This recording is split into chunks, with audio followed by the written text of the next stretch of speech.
Atos capítulo 2, versículo 22 diz: Israelitas, ouçam estas palavras. Jesus de Nazaré foi aprovado por Deus diante de vocês por meio de milagres, maravilhas e sinais que Deus fez entre vocês por intermédio dele, como vocês mesmos o sabem. Esse homem lhes foi entregue por propósito determinado e pré-conhecimento de Deus, e vocês, com a ajuda de homens perversos, o mataram pregando-o na cruz. Mas Deus o ressuscitou dos mortos, rompendo os laços da morte, porque era impossível que a morte o retivesse. Versículo 32. Deus ressuscitou este Jesus, e todos nós somos testemunhas desse fato. Exaltado ele à direita de Deus, recebeu do Pai o Espírito Santo prometido, e derramou o que vocês agora veem e ouvem. Versículo agora de número 36. Portanto, que todo Israel fique certo disto: este Jesus a quem vocês crucificaram, Deus o fez Senhor e Cristo. Quando ouviram isso, ficaram aflitos em seu coração, e perguntaram a Pedro e aos outros apóstolos: Irmãos, o que faremos? E Pedro respondeu: arrependam-se, e cada um de vocês seja batizado em o nome de Jesus Cristo, para perdão dos seus pecados, e receberão o dom do Espírito Santo. Porque a promessa é para vocês, para seus filhos, para os que estão longe, para todos quanto o Senhor, o nosso Deus, chamar. E com muitas outras palavras os advertia e insistia: salvem-se desta geração corrompida. Os que aceitaram a mensagem foram batizados, e naquele dia houve um acréscimo de cerca de 3.000 pessoas. E eles se dedicavam ao ensino dos apóstolos, à comunhão, ao partir do pão e às orações. Todos estavam cheios de temor, e muitas maravilhas e sinais eram feitos pelos apóstolos. Os que criam mantinham-se unidos e tinham tudo em comum. Vendendo as suas propriedades e bens, distribuíam a cada um conforme a sua necessidade.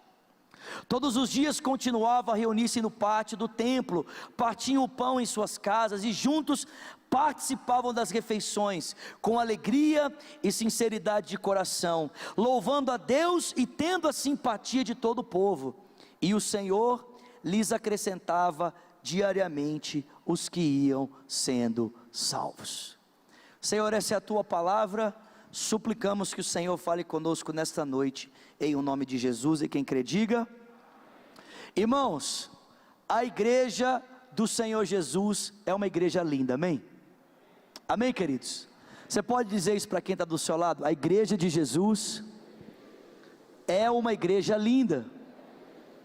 Agora perceba, quando eu falo com você nessa noite, que a igreja de Jesus é uma igreja linda, eu não me refiro a essa estrutura na qual nós estamos reunidos, porque a igreja de Cristo não é esse lugar que nós estamos.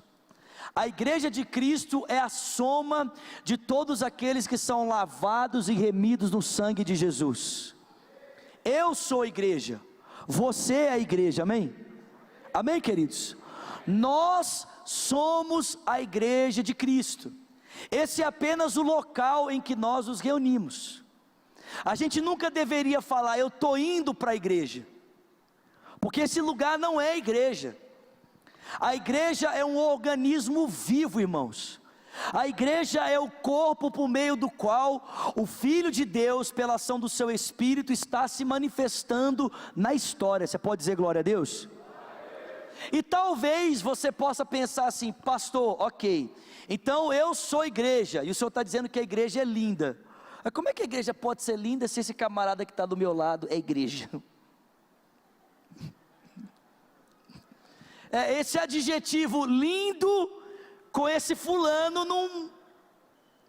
não casa muito bem, né? Porque é verdade, irmãos, que muitas pessoas olham para a igreja dos nossos dias, olham para a situação em que a igreja se encontra, e eles questionam como é que a igreja pode ser linda se ela está marcada por tantas falhas e defeitos. Como é que a igreja pode ser linda se ela é cheia de pessoas com tantos pecados? O interessante é perceber que os apóstolos de Cristo não lidaram com uma igreja diferente da igreja que nós participamos. Porque a gente tem a impressão, né, pelo menos eu penso que esse questionamento a respeito da beleza da igreja, baseado nas suas falhas, eu tenho a impressão de que ele vem por meio de pessoas que pensam que um dia já houve uma igreja perfeita na história, que um dia já houve uma igreja cheia de pessoas, sem falhas, sem defeitos, sem pecado. Porque parece que é essa a impressão que nós temos quando a gente lê o livro de Atos, que essa igreja aqui era feita de pessoas perfeitas, né? O Espírito Santo desce sobre esse movimento, essa igreja repleta de pessoas santas que não tinham problemas. Mas irmãos, deixa eu dizer uma coisa para você: nunca houve uma igreja na história sem problemas, sem defeitos, sem pecado. A igreja sempre teve problemas, a igreja sempre teve defeitos, a igreja sempre teve pecado. Quando você vai ler no livro de Atos, você descobre que essa igreja aqui, que havia acabado de receber o Espírito Santo, essa igreja que falou em línguas, essa igreja que impactou as pessoas com uma pregação e 3.000 converteram, poucos minutos depois, dias depois, o texto bíblico diz que as viúvas dos gregos e as viúvas dos judeus estavam discutindo e brigando por aquele recurso financeiro que as pessoas estavam depositando nos pés dos apóstolos. Então o Espírito movendo as pessoas a um mover de generosidade, de doação, e as viúvas brigavam para ver com quem esse mover ia ficar, com quem esse recurso ia ficar. E o texto bíblico diz que é por essa razão que os apóstolos então instituíram um ministério chamado diaconato, para que esse recurso fosse administrado de maneira fiel, e nem as viúvas dos gentios e nem a dos judeus fosse desprezada na situação da distribuição do alimento. A igreja sempre teve problemas, querido.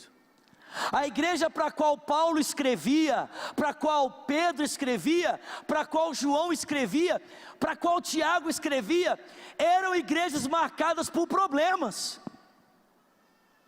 Agora, não é interessante? Apesar de Paulo, Pedro, João, Tiago lidarem com igrejas problemáticas, pecaminosas, pecadoras, como a nossa igreja, como eu e você, esses homens nunca usaram termos pejorativos para se referir à igreja. Pelo contrário, quando você lê o Novo Testamento, você descobre Paulo olhar para uma igreja marcada por tantos comportamentos equivocados e chamar essa igreja de noiva de Cristo. Você vê Paulo olhar para uma igreja marcada por conflitos e chamar essa igreja de exército de Deus, soldados de Cristo. Porque preste atenção, irmãos, a beleza da igreja não está na sua perfeição, mas na perfeição daquele que a possui. A gente precisa entender que é nesse contexto de tantas falhas que a graça de Deus se torna evidente. Eu e você podemos escolher contar a história da igreja pelos problemas que ela possui, ou pela graça que Deus decide manifestar através dela, mesmo ela tendo muitos problemas. Eu e você devemos escolher se a gente conta a história da igreja a partir dos seus problemas, ou da graça que se manifesta por intermédio dela, da graça que se manifesta através dessa igreja cheia de problemas. Paulo chama a igreja de noiva, Paulo chama a igreja de exército, mas há uma figura muito interessante a qual o apóstolo Paulo, ele se refere à igreja em 2 Coríntios capítulo 5, Quando Paulo olha para a igreja e diz que a igreja, ela é uma embaixada. Paulo diz que nós somos embaixadores de Deus, como se Deus por nosso intermédio estivesse rogando ao mundo para que o mundo venha se reconciliar com Ele. E se nós, individualmente como cristãos, somos embaixadores, eu poderia dizer para você que a igreja é uma embaixada. A igreja deve ser a embaixada do reino de Deus. E preste atenção, se você já teve a oportunidade de ir em uma embaixada, se você já teve a oportunidade de ir no consulado americano aqui no Brasil, é muito interessante que quando você entra no consulado americano, você descobre que ali as pessoas não falam português, as pessoas falam inglês. Você descobre que ali, se você cometer um crime, você não vai ser julgado pelas leis do seu país, você vai ser julgado pelas leis americanas. Por quê, querido? Porque a embaixada americana entre nós é um pedaço dos Estados Unidos aqui nesse país. O desejo de Deus é que a igreja dele seja essa embaixada.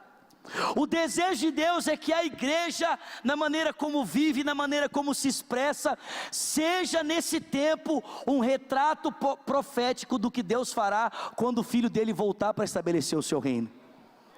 Esse é o desejo de Deus, que eu e você sejamos hoje esse retrato profético da realidade do reino de Deus. As pessoas devem olhar para nós hoje e da maneira como vivemos, ainda que de forma reduzida, mais simplória, as pessoas devem ser impactadas e ter uma expectativa de conhecer um pouco sobre o que é o reino de Deus. É por isso que Deus cura pessoas no seio da comunidade, no seio da igreja. Por quê?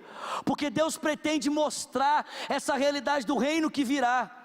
No reino que virá não haverá mazela, não haverá dor, não haverá sofrimento. Por isso, Deus manifesta o seu Espírito hoje curando pessoas, para que a gente tenha um vislumbre da realidade do reino que está por vir. É por isso que Deus nos desafia a vivermos de maneira generosa, a concedermos parte do recurso, para que esse recurso possa beneficiar a comunidade como um todo. Por quê? Porque a Bíblia deixa muito claro que no estabelecimento do reino de Deus, não haverá injustiça, não haverá desigualdade. Por isso é que Deus nos chama à generosidade, à contribuição, para que aquilo que a gente tem e dispõe, possa beneficiar o povo como um todo. E se nós queremos ser essa igreja, se a gente quer ser essa comunidade, nós começamos algumas semanas atrás a falar que o Cristo começou um movimento, e Ele não estabeleceu o seu reino ali imediatamente, porque Ele anseia alcançar pessoas. Nós começamos a falar semana passada que esse movimento de Deus chamado igreja não é feito de um grupo seleto de pessoas, não apenas dos apóstolos, nem da família de Jesus, não apenas de homens e muito menos apenas de mulheres. Esse movimento de Deus é um movimento do Espírito, é o próprio Espírito de Deus que vai se movendo, a fim de que o reino de Deus possa ser implantado através de nós. E se nós queremos ser esse povo que Deus usa para expressar a realidade do seu reino, esse texto, irmãos, esse texto que nós acabamos de ler, traz 3 qualidades que são indispensáveis, se nós queremos ser essa igreja. E eu pergunto para você nessa noite, é essa igreja que você quer ser?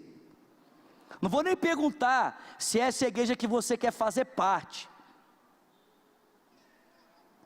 Estou te perguntando se essa é a igreja que você quer ser. Essa igreja que retrata o reino de Deus para o mundo em que ela está inserida. Se nós queremos ser esse povo, em primeiro lugar, o texto deixa muito claro para mim e para você, que nós precisamos do Evangelho no centro. Diga comigo, Evangelho no centro. Mais uma vez, Evangelho no centro. O texto aqui começa dizendo, né? E ao cumprir-se o dia de Pentecostes, estavam todos reunidos num só lugar, e de repente veio do céu o som como de um vento veemente e impetuoso, e encheu toda a casa na qual estavam assentados.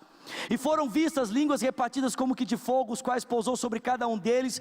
Todos foram cheios do Espírito Santo, e passaram a falar em outras línguas, conforme o Espírito lhes concedia que falassem. Mas preste atenção, querido.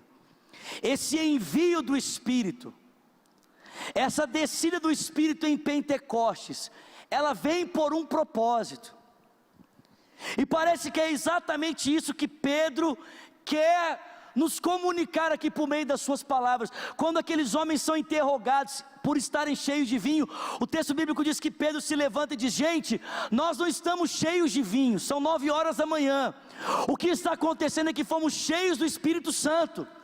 E ele diz: vocês querem saber por que estamos cheios desse Espírito? Você quer saber por que nós estamos experimentando desse enchimento do Espírito Santo? Pedro diz: sabe aquele Jesus? Aquele Jesus Nazareno, homem aprovado por Deus diante de vocês, com prodígios, maravilhas e sinais que Deus realizou por intermédio dele. Sabe aquele Jesus? Aquele Jesus que vocês, com a ajuda de homens perversos, o tomaram para o pregar na cruz, apesar disso ser o propósito pré-conhecido e pré-determinado por Deus. Sabe aquele Jesus que vocês o mataram pregando na cruz? Pois bem, Deus o ressuscitou de dentre os mortos, Ele rompeu os laços da morte, e agora esse Jesus, exaltado à direita de Deus, enviou a promessa do Pai, a promessa que Ele recebeu do Pai. Ele enviou o seu Espírito, e é isso que vocês estão vendo, é isso que vocês estão ouvindo. Percebe, irmãos? A parte mais importante desse texto não é o envio do Espírito, é porque o Espírito veio. E o Espírito vem como resposta ao sacrifício de Cristo. O Espírito vem como resposta à obra de Jesus. Pedro diz: se nós estamos cheios desse Espírito, é por causa do Cristo de Nazaré, do Jesus de Nazaré. E perceba, querido, a pregação de Pedro tem pontos muito definidos. Pedro fala sobre a encarnação, o Cristo como homem aprovado por Deus, o Cristo que se entrega na cruz por propósito determinado por Deus, o Cristo que é sepultado, levantado dos mortos, e que é feito assunto aos céus, está à direita de Deus o Pai.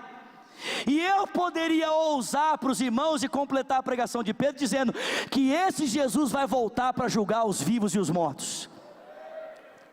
Se nós queremos ser essa igreja que retrata o reino, nós precisamos do Evangelho no centro. E o Evangelho nada mais é do que a boa notícia do Cristo que se fez carne, habitou entre nós, se entregou na cruz pelos nossos pecados, foi sepultado, mas Ele ressuscitou ao terceiro dia, Ele está à direita de Deus e há de voltar para julgar os vivos e os mortos. Aí você pode dizer: ah, pastor, Evangelho? Não, Evangelho é o que nós temos que pregar lá em Ouro Preto, pastor. Não é porque a gente que é crente, pastor, nós temos que ouvir outras coisas, né? Nós que somos cristãos, nós temos necessidade de ouvir coisas diferentes, coisas assim mais profundas, sabe? Tipo, coisas sobre batalha espiritual, dons do Espírito Santo. Só que eu quero que você entenda essa noite que o Evangelho não é apenas imprescindível para você entrar na vida cristã. O Evangelho é imprescindível para você caminhar com Cristo. Ninguém pode caminhar na vida cristã senão por meio de Jesus. E, irmãos, fica muito claro perceber que o Evangelho é importante não apenas para entrarmos na vida cristã, mas para caminharmos. Quando você olha para as epístolas, olhe para a igreja de Éfeso, vivendo problemas diversos no casamento, na maneira como criar os filhos, na maneira como o marido e a esposa se relacionavam. E sabe como é que Paulo conserta isso? Evangelho. Olhe para os filipenses, discutindo por posição, brigando para ver quem é mais importante. Como é que Paulo corrige isso? Evangelho. Diz a eles: tende o mesmo sentimento que houve em Jesus. Olhe para os cristãos sendo perseguidos. Pedro vai encorajá-los. Como é que ele faz? Evangelho. Diz: gente, Jesus foi perseguido, foi morto. Olhe para o exemplo dele, sejam encorajados. Olhe para Paulo corrigindo os colossenses, se desviando para abraçar uma heresia que envolvia misticismo, judaísmo, experiência com anjos. Paulo diz: gente, olha para Jesus, nele está tudo que vocês precisam saber a respeito de Deus. Olha para os Gálatas, abandonando a fé cristã para seguirem um pseudo-evangelho baseado numa cultura. Como é que Paulo corrige isso? Lembra a eles o evangelho. Irmão, presta atenção nessa noite.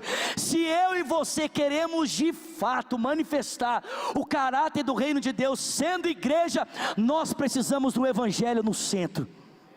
Evangelho como fundamento da minha vida, como fundamento da sua vida. Amém, querido? Paulo diz aos colossenses: assim como recebestes a Cristo, assim andai nele. E eu pergunto para você nessa noite: como é que você recebeu Jesus? Porque se nós não sabemos como recebemos a Cristo, automaticamente nós não sabemos como andar nele.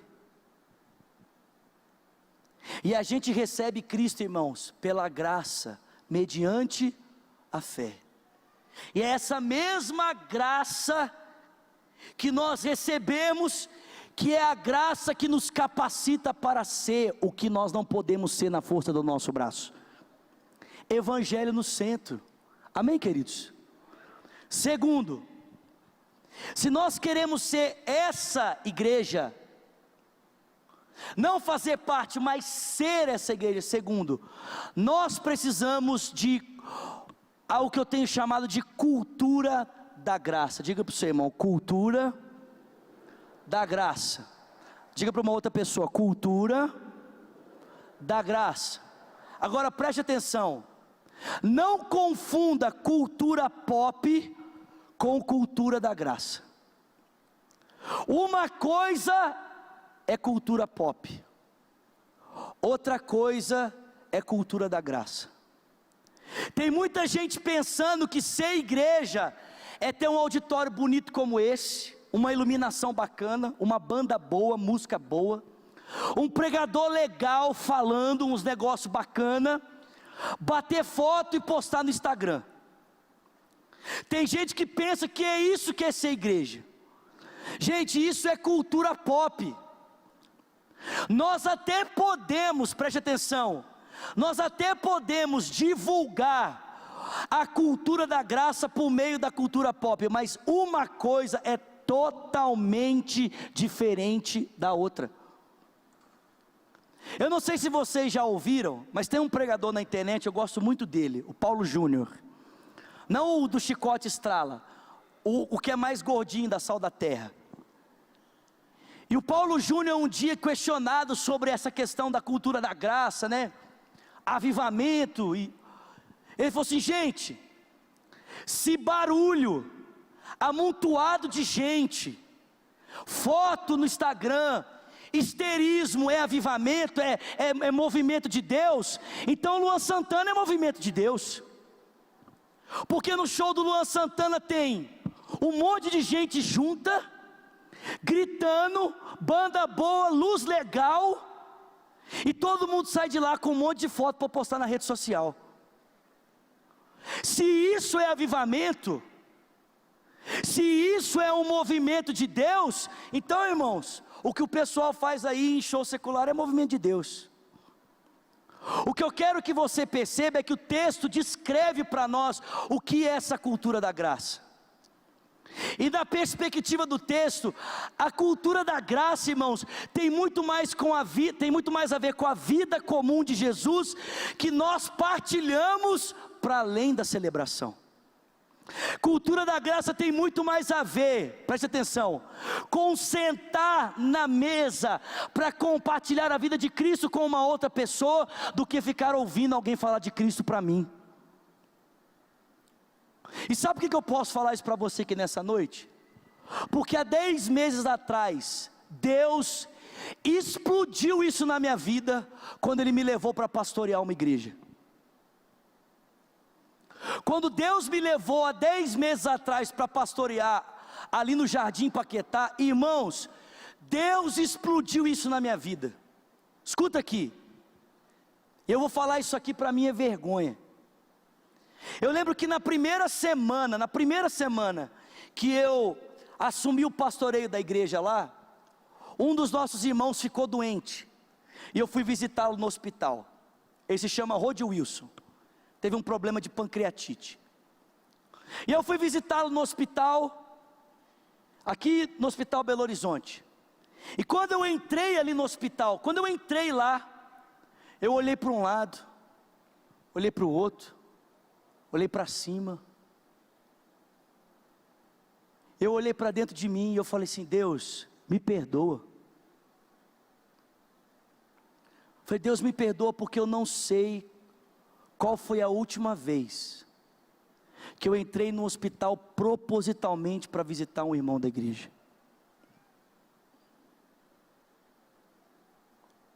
Pastor, mas o senhor não estava envolvido nas atividades do ministério? Estava, muito envolvido, queridos. Mas preste atenção, existe uma diferença muito grande entre você viver o seu ministério e você partilhar da vida comum com outros irmãos. Existe uma diferença muito grande em eu estou vivendo o meu chamado e você viver a vida comum com outras pessoas. Sabe o que Deus tem me ensinado nesses últimos meses? Que o ministério de Jesus tem muito mais a ver com estar com pessoas do que falar para elas. O ministério de Jesus tem mais a ver com comer com pessoas do que estar diante delas falando para elas. Irmãos, pastoreando a igreja ali, visitando os irmãos, convivendo com os irmãos, partilhando da vida comum com eles, como Deus tem transformado a minha vida. Deixa eu dizer uma coisa para você: se o seu cristianismo aqui em Lagoinha se resume a vir a essa celebração, você está perdendo o melhor da vida cristã. Se a tua fé se resume, vir para o culto, voltar para casa, vir para o culto, voltar para... Cara, você está perdendo o melhor. Eu pergunto para você nessa noite: qual foi a última vez que você propositalmente separou um tempo da sua agenda para sentar com o irmão da igreja, para compartilhar com ele as coisas que Deus está fazendo na sua vida? Isso é cultura da graça, gente. O texto diz que eles estavam juntos, nas casas, no partir do pão, nas orações, nos templos. Eles participavam das mesmas refeições com alegria, com sinceridade de coração. O texto diz que eles pegavam suas propriedades e bens e colocavam nos pés dos apóstolos, para que aqueles que tinham falta fossem supridos. A pergunta é: como é que esse povo sabia quem tinha falta? Vou dizer, sabe como é que eles sabiam? Porque eles estavam nas casas uns dos outros para saber como é que estava a vida das pessoas. Se a gente quer ser uma igreja que retrata o reino, nós precisamos dessa cultura da graça. Tem alguém comigo aqui? Escuta aqui, querido. Evangelho, presta atenção. Evangelho sem cultura da graça gera legalismo. A gente fica duro. Mas cultura da graça sem evangelho gera liberalismo. Nós precisamos das duas coisas. Nós precisamos do evangelho e precisamos colocar o evangelho em prática. Nós precisamos do evangelho e precisamos colocar o evangelho em prática. Eu desafio você, em nome de Jesus, a mergulhar mais na vida que Cristo tem preparado para você, a parar de fazer a tua fé girar em torno das tuas prioridades e começar a fazer a tua fé girar em torno das prioridades de Cristo. Ah, pastor, como é que eu faço isso? Vou dizer para você, cara, vai para uma célula, se envolve em um ministério, participe da comunhão, querido. Ah não, pastor, eu venho aqui e fico aqui sentadinho aqui no fundo, aqui é bom demais, ninguém me conhece, eu não conheço ninguém, glória a Deus. Só tem um problema: você acha que está vivendo a vida cristã e não está. Porque ninguém pode ser cristão sozinho, querido. Vida cristã é uma vida em comunidade. Comunidade.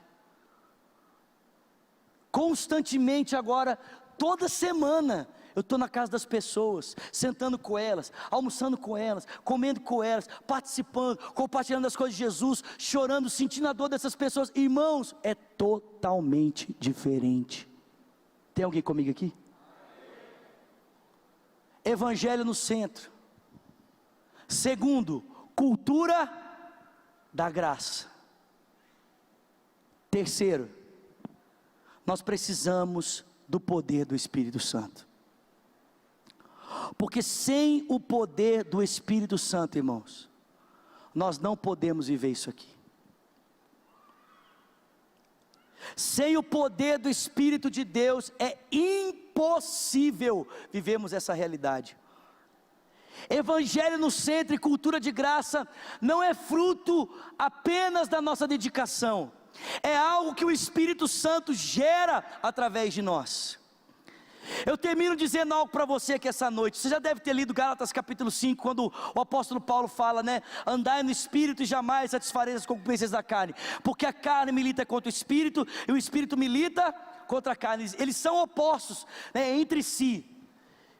E é por isso que muitas vezes vocês não fazem o que desejam. Mas Paulo diz, mas andai no Espírito e jamais satisfareis as concupiscências da carne. Ele diz, porque as obras da carne são conhecidas. Ele descreve um monte de coisa: prostituição, avareza, impureza, discórdia, inimizade, porfia, injúria.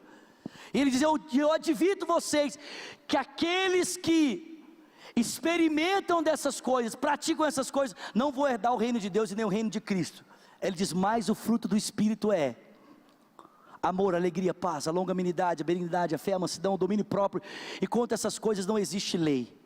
Só que a gente pensa, presta atenção, a gente pensa que o Espírito Santo vai agir em nós, gerando fruto em nós, para a gente mesmo comer. Eu pergunto para você, você já viu alguma árvore que se alimenta do seu próprio fruto?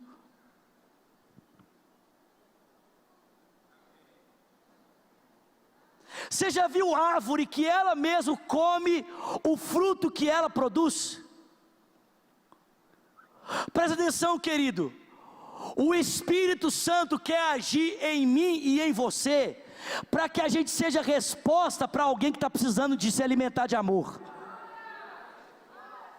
O Espírito Santo quer agir em mim e em você, para que alguém que precisa de longanimidade, coma desse fruto na minha vida e na sua vida. O Espírito Santo quer agir em mim e em você, para que alguém que está precisando de alegria, de paz, alguém que está precisando de fé, coma desse fruto que o Espírito gerou em mim e em você, para a glória do nome dEle. Você não produz fruto para você, você produz fruto para alguém.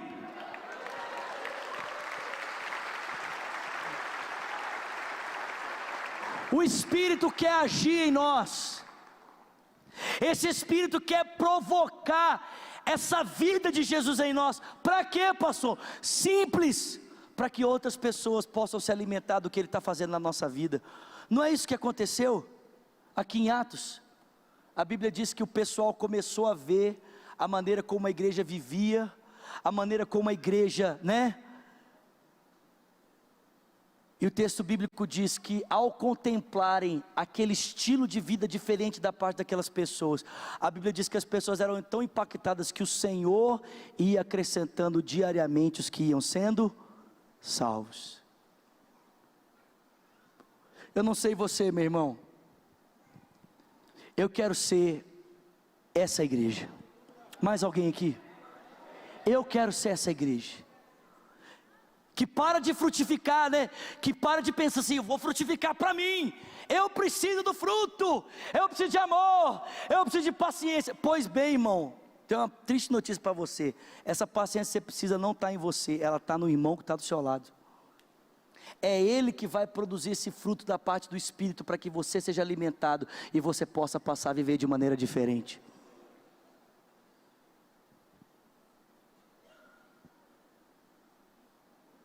Nós precisamos do Espírito Santo.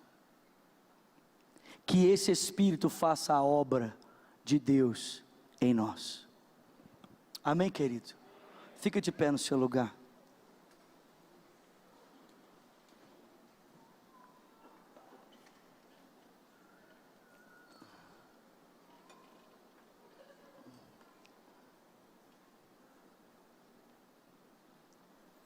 Feche os seus olhos.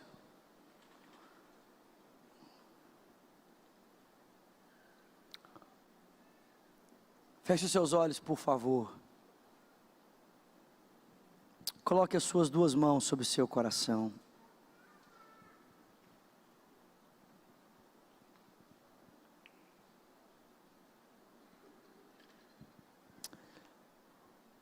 Eu gostaria que todos orassem comigo nessa noite, por favor, dizendo: Senhor Jesus, nessa noite, eu ouvi a Tua palavra. Diga: e eu quero ser igreja. Diga: eu quero ser parte desse povo que vive por causa do Senhor. Diga: Jesus, recebe a minha vida.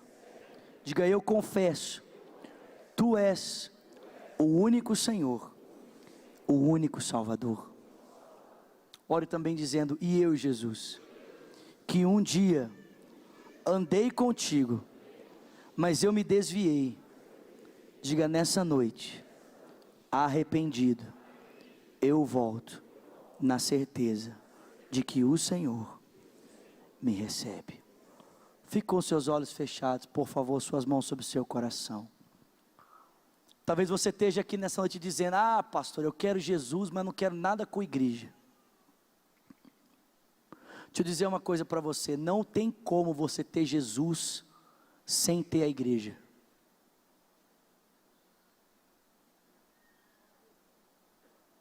Seria a mesma coisa, preste atenção, seria a mesma coisa que no dia do meu casamento, eu ter dito assim para minha esposa: olha, Virgínia, eu quero casar com você, mas eu não aceito a sua família. Meu irmão, casar com a minha esposa significou casar com a família dela, com o pai, com a mãe, com os parentes, com todo mundo. Não tinha como eu me casar com ela e rejeitar a família. Tem gente que quer ter Jesus, mas não quer ter a família dele. Deixa eu dizer uma coisa para você: quando você abre o seu coração para Cristo e o recebe, Ele traz junto a família dele toda. Ele traz junto com Ele os seus irmãos. Ah, pastor, mas a igreja está cheia de problemas. Sim, sim. E se você quer ver ela ser melhor, lute para que ela seja melhor e não saia dela. Talvez você está aqui nessa noite, vivendo fora da igreja. Eu desafio você: volta para a comunidade, irmão. Volta para a igreja. Deixa Deus usar essas pessoas à sua volta para tratarem os seus pecados. Deixa Deus usar essas pessoas à sua volta para confrontarem as áreas de deficiência do seu caráter. Porque tem muita gente que usa as desculpas, né, das situações que passaram para sair da igreja. Mas meu irmão, presta atenção. Quando você se decepciona com um filme, você nunca mais volta no cinema? Alguém faz isso aqui? Foi no cinema assistir um filme: nossa, que filme decepcionante, não vou voltar nunca mais. Alguém faz isso? Por que a gente pensa que pode fazer isso com a igreja? Por que a gente pensa que pode abandonar a comunidade porque se frustrou com alguma coisa? Libera perdão, joga essa mágoa fora e volta para o lugar que Deus é capaz de gerar vida em você.